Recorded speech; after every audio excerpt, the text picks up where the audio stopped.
Coucou, c'est Valène, bienvenue dans mon bric-à-brac. Aujourd'hui je vous parle rangement matrice de découpe.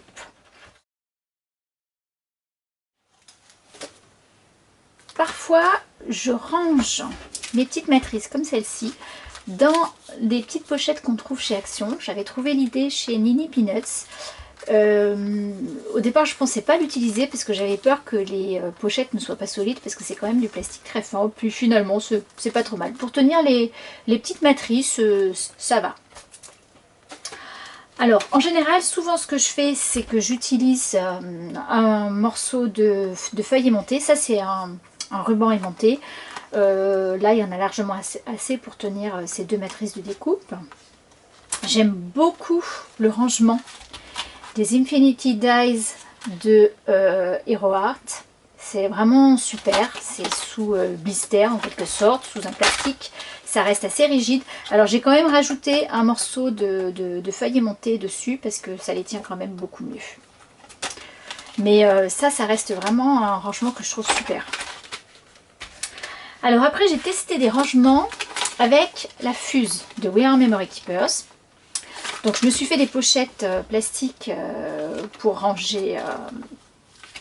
Là c'est un set de tampons qui est assorti avec les matrices de découpe. Et j'ai fait des compartiments pour chaque matrice que je glisse dedans. Ici j'ai réussi à faire un petit volet. Ce que je n'avais pas fait sur cette matrice par exemple, enfin sur ces dies.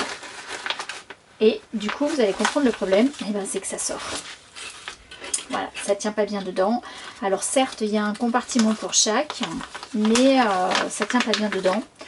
Pourtant, si j'avais fait un petit volet là, mais c'est pas terrible.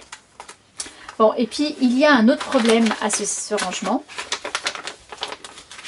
C'est que ça ne tient pas toujours très bien. Je vais vous le montrer avec d'autres matrices. Voilà, avec celle-ci. Ça, c'est une pochette que j'ai faite avec la fuse. Et le problème, c'est que ça se défait. Donc j'ai abandonné l'idée de faire mes pochettes moi-même. Il y a aussi quelque chose d'autre que je trouve moins bien, c'est qu'on n'arrive jamais à avoir des pochettes qui ont exactement la même taille. Donc c'est pour ça que pendant longtemps, j'ai utilisé ces pochettes de la marque Avril. Ça c'est un de mes sets de tags, d'étiquettes que je préfère, que j'utilise le plus. Et j'ai amélioré le système en utilisant, alors là j'ai utilisé une grande feuille, un gros morceau de feuille aimantée, et surtout j'ai commencé à scanner les matrices avec un scanner. Je le fais pas avec un appareil photo. Du coup quand il faut ranger, je pose mes éléments sur chacun et comme ça je suis à peu près sûre de ne pas perdre mes matrices de découpe, parce que toutes les petites matrices, ça saute facilement dans tous les sens. On les perd facilement des mains et du coup, on ne peut plus rien utiliser. Donc j'ai fait ça pour ce set là. J'ai fait aussi pour d'autres. J'ai amélioré un petit peu mon rangement, notamment pour ceux-ci. Alors ça c'est les poinçons surpiqués rectangles qui sont vraiment super de chez Stampin' Up. Ça c'est vraiment un produit extra parce que il fait la double surpiqûre. Au milieu ça coupe et sur les côtés on a la trace embossée des surpiqûres. Sur le positif et sur le négatif de la découpe, ça c'est vraiment super pratique. Donc j'ai fait le même système, j'ai scanné ma plaque avec toutes les matrices dessus. J'ai rajouté le nom du modèle et en plus ceux-là, comme ce sont des matrices qui sont imbriquées, je les ai numérotées et du coup j'ai marqué moi-même à la main la numérotation. Alors l'avantage sur ces matrices c'est que le numéro du modèle, lui, il est gravé dessus. Mais là j'ai marqué le nom A1, A2, A3 et ceux-là c'est pareil, ils ont un nom différent et je les ai nommés. Bon, ça s'efface un peu, ça tient pas super bien mais c'est pas grave, c'est déjà bien pratique. Ça me permet quand je me fais un modèle de noter ce que j'ai utilisé et de pouvoir le réutiliser facilement la fois suivante sans avoir besoin de chercher. Et j'arrive à voir ici aussi à peu près tout ce qu'il y a. C'est pareil pour celle-ci, matrice, qui sont les poinçons couture étiquette imbriquée, qui sont très chouettes. Et en général, dans la pochette, voilà, donc j'ai toujours le même système avec mon système de numérotation qui est marqué là.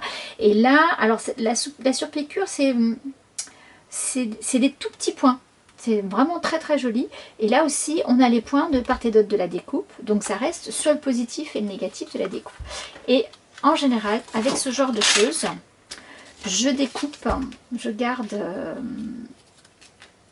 donc mes formes de découpe.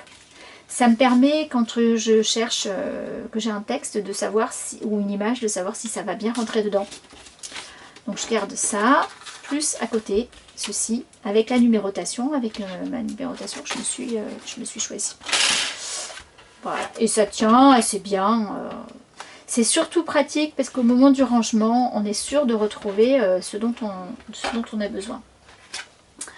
Alors, là, il faut que je le fasse. Donc, j'ai préparé. J'ai toutes mes petites matrices. J'ai ma feuille que j'ai réussi à imprimer exactement à la taille exacte du modèle. C'est pour ça que je passe sur le scanner. C'est comme ça que je suis sûre que tout va passer dessus. Ça, je le pose dessus. J'enlève toutes les matrices.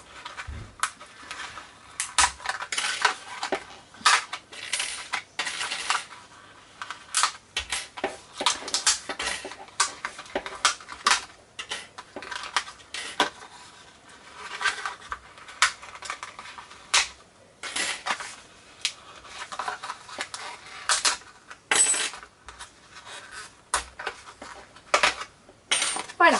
Alors, maintenant, je mets ma plaque à peu près au milieu. Je place comme ceci. J'attrape un peu de washi tape.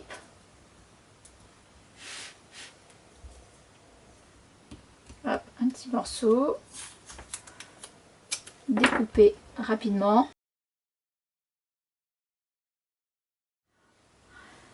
Alors, je ne colle pas la feuille aimantée sur mon carton parce que si je change d'avis, si je veux faire autre chose, je peux au moins tout enlever et tout mettre différemment.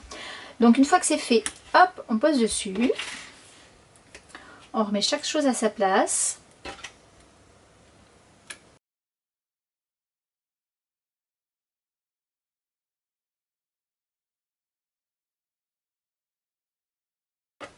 Et voilà, le tour est joué. Je n'ai plus qu'à le remettre dans sa pochette et c'est fini.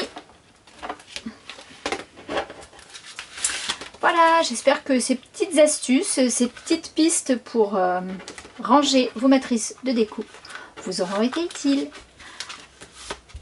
À bientôt. Bye bye.